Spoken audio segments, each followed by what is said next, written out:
Under the mango tree. I first went to Ghana, West Africa, nearly 40 years ago as an idealistic young volunteer teacher.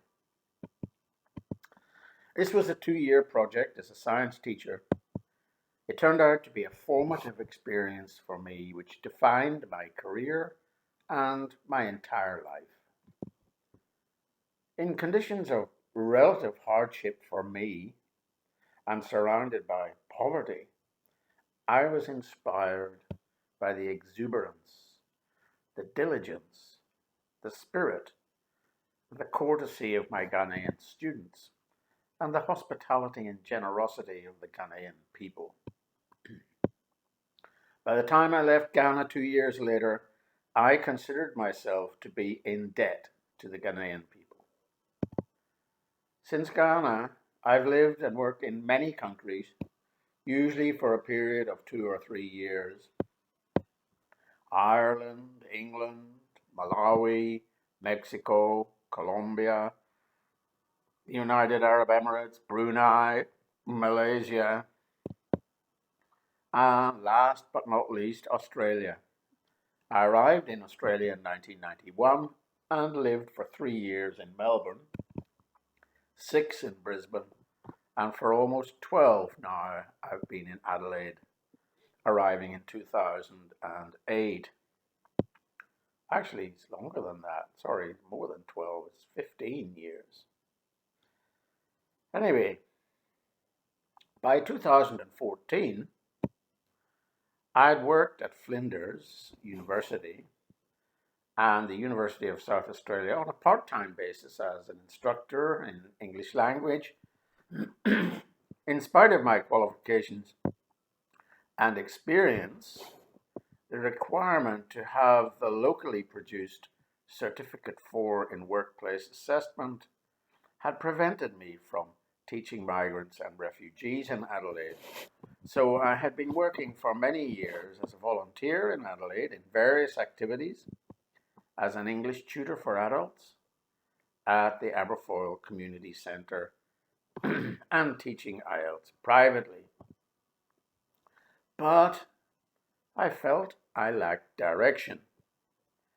I'd involved myself socially with music at various social clubs, the Irish Club, and mentally I engaged with the Toastmasters and Rostrum clubs. The latter were public speaking clubs, which I really enjoyed at first, but I felt that they lacked something. After a while, I realized that I was not so much interested in the delivery of the speeches as in the topics of the speeches themselves. And I was disappointed that people did not want to discuss the topics. They were just interested in how effectively the topics were being delivered. Basically, the members were good salesmen, or people who wanted to be good salesmen, and who wanted to improve their skills as salesmen. But I wanted to socialize with people who analyzed and reflected on life. I was more interested in philosophy. In 2014, before I retired, I was basically telling myself that I had to return to Ghana to see what it was like, to see if it had changed. So in May 2014, I managed to get myself to Ghana again as a volunteer. It happened like this. As a believer in the importance of maintaining old friendships, I re-established contact with an old friend from my days at university in Dublin. I'd shared many happy times with this friend in the 1970s. I re-established contact by email. He was living in the US. In our correspondence, I happened to express my nostalgia for my first job as a volunteer teacher in Ghana. To my complete surprise, he mentioned that his wife was running a volunteer project at a school in Ghana. To cut a long story short, I got in touch with her and was enthused anew. She invited me to volunteer at her school, and I enthusiastically accepted. I was over the moon to return to Ghana. Wow, what an exciting thought. I started making plans.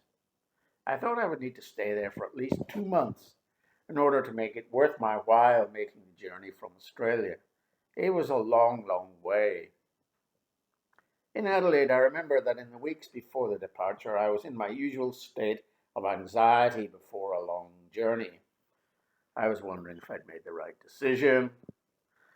Anyway, at the airport, I suppressed a last minute urge to abandon the trip, and I winged my way into the skies above Adelaide sometime in May of 2014. The journey was uneventful, and I touched down in Ghana after a connection in Dubai. I could not hide my excitement as I landed at Kotoka International Airport. I remembered the name with such pleasure and excitement.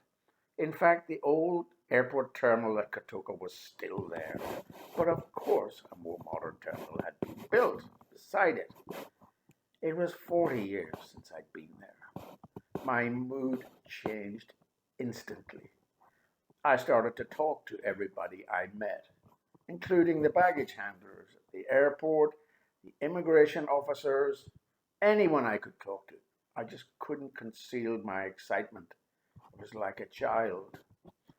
I was met at the airport by someone the bishop had paid to drive me by car to the school. The bishop was Bishop Forson, the headmaster of the school I was going to volunteer at. The driver was a young man, and I told him the whole story of my time in Ghana 40 years ago on the journey to the school, which took about 5 hours by car. I don't know quite what the driver made of this aging white colonial relic enthusing about Ghana. Anyway, we arrived at Lake Volta and it was stinking hot and drizzling. The driver dropped me off at the bungalow, which was to be my accommodation. There was no sign of the bishop. I was met by a dashing and dynamic young Zambian who turned out to be a volunteer himself. I think he had arrived by way of the UN. I will call him Bogart, just to protect his identity. Bogart was occupying the bungalow. It was a shambles. I say that as someone who has hitchhiked around the world and stayed in some pretty basic accommodation. I say that as someone who had in fact hitchhiked around Ghana 40 years ago. There was no furniture in the house apart from 2 chairs, one of which was a rocking chair. In the lounge, there were no couches, no tables, no chairs, no cabinets, cupboards, no shelves, just cardboard boxes along the walls with things stuffed in them. The shower was rudimentary, dripped continuously. The tap dribbled water intermittently when the power was on. The power itself was intermittent, I was informed by Bogart. No air conditioners, of course. 1 fan. The toilet was disgusting. But that was all luxury compared to the bedroom. Bogart showed me the bedroom. There was no furniture at all in the bedroom except for 2 single beds, one of which had been currently occupied by Bogart himself. The other was to be mine. Just a mattress and a sheet. No pillow, no tables, no furniture, no cupboards, no shelves, just cardboard boxes. Welcome to Ghana. It was a total shambles by anyone's standards, let alone a 60-year-old who'd been around a bit. I was exhausted after my journey from Adelaide, and although Bogart was friendly, I couldn't conceal my disappointment to him. Then someone arrived who was another American volunteer. She turned out to be a friend of my friend's wife in Philadelphia. That's the person who was running the volunteer program. Let's call her Agrippa for now. This American lady, or the American volunteer, introduced herself and then quickly started asking me lots of questions. At first, I thought she was being friendly, but soon I realized that she seemed to be asking questions designed primarily to assess my reaction to the accommodation. She was accommodated somewhere else. In the first half hour, she appeared to be in touch more than once with Agrippa on the phone to Philadelphia. It was not long before I became uncomfortable with the whole scenario. I was disappointed and upset with the accommodation, but for some reason I didn't feel I could vent this to this American volunteer. Then, quite suddenly, the American offered me the phone to Agrippa. Well, I was just so disappointed, and I declined to take the call. It later turned out that the American volunteer was leaving in a few days' time, and she was really basically a stooge of Agrippa.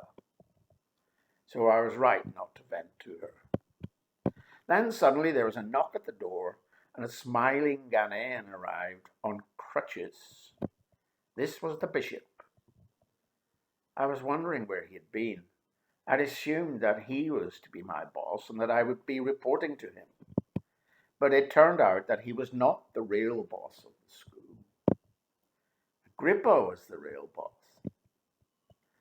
My mood changed when I met the bishop. It was soon obvious that he could see the situation I was in clearly and that he empathized with my plight. He reminded me of the Ghanaians I had met all those years ago, warm, friendly, generous, and helpful. I immediately told the bishop that I would not stay in the bungalow and found myself accommodation in the town in Kpando, half an hour away. The hotel was very basic, but I suppose it was survivable. The bishop sent the school bus to pick me up every day and sent me back in the evenings. All I could remember about that hotel was I got omelette for breakfast. Every day, huge omelette. There wasn't even really, I think there was maybe some horrible white bread with it sometimes, but it was just mostly eggs. And that was about it. That was all the hotel could manage to produce for me. And the rooms were very, very basic, but there was actually an air conditioner in it, which did work when when the power was on. So that was a huge thing. Anyway, from the beginning, Bogart was a revelation. He just couldn't do enough to help me around the school, to help me settle in. And in the evenings, he came to the hotel and he took me out to show me around the town, and we went to various bars and we had some very enjoyable conversations. He turned out to be a very interesting young man. And we visited a famous bar. Our favorite one was Club Justice. I settled in very soon at the school, and I began to piece together the story of the school from Bogart and from the bishop himself. Meanwhile, the bishop's wife fed me royally with lovely Ghanaian food, including fufu. Even to someone familiar with Africa, as I was, the school was a complete surprise.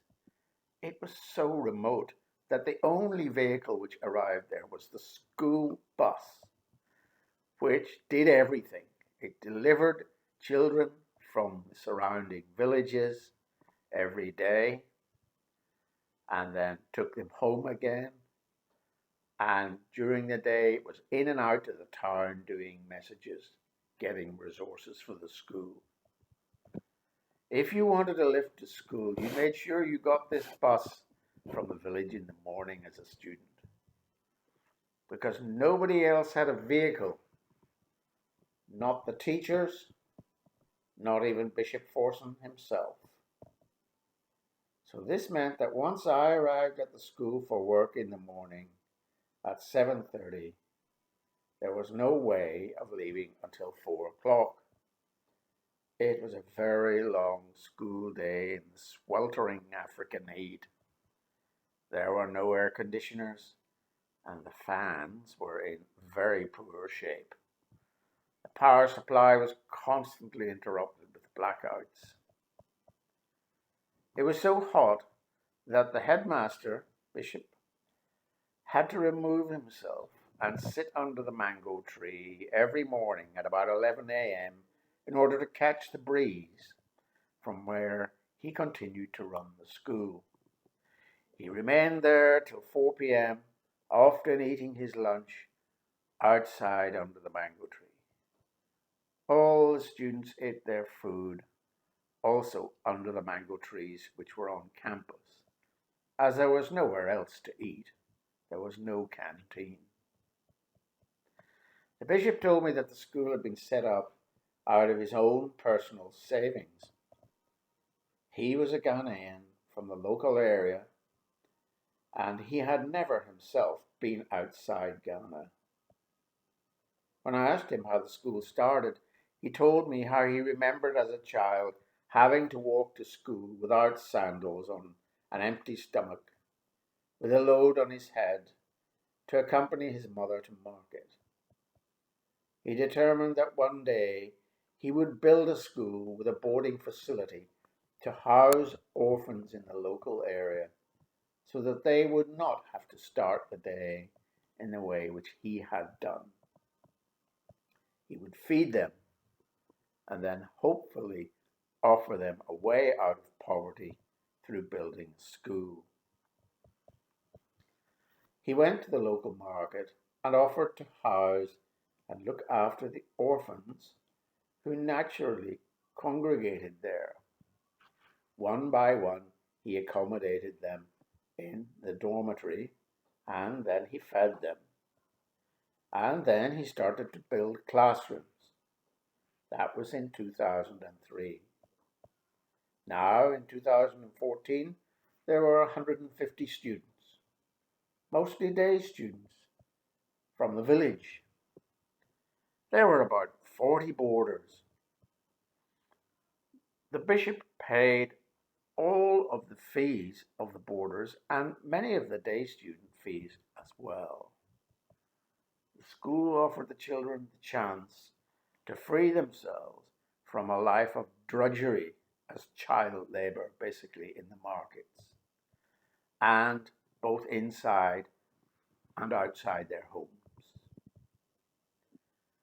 I became captivated by the project and fascinated by the bishop himself. The school was very basic, just classrooms, dormitories, a rudimentary outdoor kitchen, and a toilet block. In the classrooms were blackboards and chalk. Only about a third of the students had textbooks, and while I was there, I was besieged by requests for pens and paper to write on. The teachers were all untrained and paid about $25 Australian per month. The teachers often stayed for only a few months and then moved on to enroll at a senior high school or university. They were the equivalent in Australia of, by say, year 10 or year 11 students. When I was there were classes in the school one group running kindergarten and nursery right up to about level 9. I wondered to myself, how does this school really work? No trained teachers, very few books, very little stationery. The paradox was that the atmosphere in the classrooms was calm and studious, and the academic results of the school were much better than the government school 100 meters down the road. How could this be? Well, I became further fascinated by the pastoral side of the school. There There's a complete absence of discipline issues. No absconders to the local town, which was half an hour away. No problems of substance abuse. No one appeared to drink alcohol. There were no boy-girl liaison issues and no teacher-student liaison issues. There wasn't even anyone in the school who smoked cigarettes. Moreover, walking along the classroom block, I could sense that there was an atmosphere of calm and a contented order that would be the envy of many a school in Australia. How could all this be? I did some teacher training sessions with the teachers, which were enthusiastically received, and I gave some classes to the students. But I resolved that I would do whatever I could when I got back to Australia to try and help the school financially.